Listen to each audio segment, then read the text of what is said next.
Over the years, people have made some astounding criticisms of Christianity, and one is that they call Christianity a cult.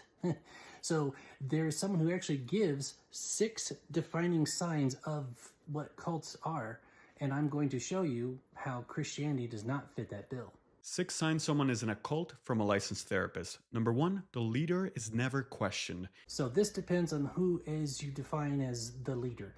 So if you're talking about the leader of the church, generally the pastor gets questioned all the time. One of the biggest frustrations of pastors is that they get questioned on things that are genuinely valid. They constantly struggle with the congregation. Now, if you're talking about the leader as in God, he still gets questioned all the time, even by us. God, why are you doing this? And he doesn't strike us dead for it. Even when the leader causes real harm, they rationalize it. They say things like, they probably had good motives. So yeah, sometimes that does happen in the church, but in general, we understand that the pastor is fallible like us and needs to undergo discipline or counseling like we do, and if it's bad enough, they should step down. And of course, God's never going to intentionally harm you. He might have you go through some tough times, but it's for your good. It's no longer about what is right or logical. It's about staying loyal no matter what. Number 2, there's an us versus them mentality. The group is good. Everyone else is wrong, toxic, or lost. There's no in between. You're either with them or against them. And if you're against them, you are the enemy. Now, admittedly, there is a little bit of us versus them mentality, but it's not so much that the world is our enemy. We understand that the world, well, we were of it and we needed to be saved.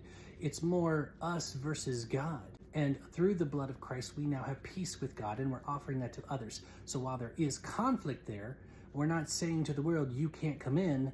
No, we're inviting them in, and God wants them to be a part of his family.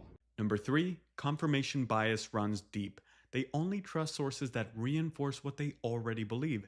Anything that challenges the group is ignored, dismissed, or labeled as evil. They're not thinking critically, they are reinforcing a narrative. And that's definitely not true, especially in Protestant circles. We disagree all the time. In fact, most of the videos we make on here are disagreeing with one another. And there's a lot of healthiness to that. As iron sharpens iron, so one man sharpens another.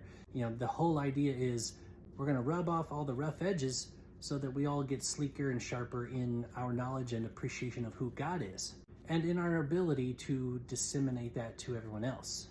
Number 4, isolation. They start cutting off people who care about them. Friends become distractions. Family becomes a threat. They begin to place the group above their own family, trusting the group's approval more than the people who've known them their whole lives. And this is the exact opposite of the Great Commission. We're told to go and make disciples of all nations. And Jesus himself ate with tax collectors and sinners. The best place we could be is at a bar or a strip club, reaching out to people who need Jesus most. Number 5, fear-based control. They're not staying because they're thriving. They are staying because they're scared. They've been told if they leave, they'll be punished, abandoned, or destroyed. Fear becomes the glue holding everything together.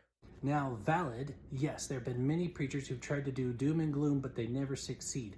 They never hold their groups together because fear is only a temporary motivator. Hope is a lifelong motivator, and that's what we offer through Christ. We're all doomed, so we're offering hope. I'm not saying join us or be doomed. I'm saying you're already doomed, and I'm offering you a lifeline. I'm trying to speak hope to you. So that's why it's more important for us to tell people about the resolution than it is about the problem. If you talk more about hell than you do heaven, you're not balanced. Number 6, they have no idea they're in a cult. They think they've found the truth, but their thoughts, words, and choices have been shaped without them realizing, and their ego doesn't want to admit they've been brainwashed. And that's exactly why I'm making this video alongside of his, so that you can understand you're not in a cult. We're doing a self-evaluation. How about that?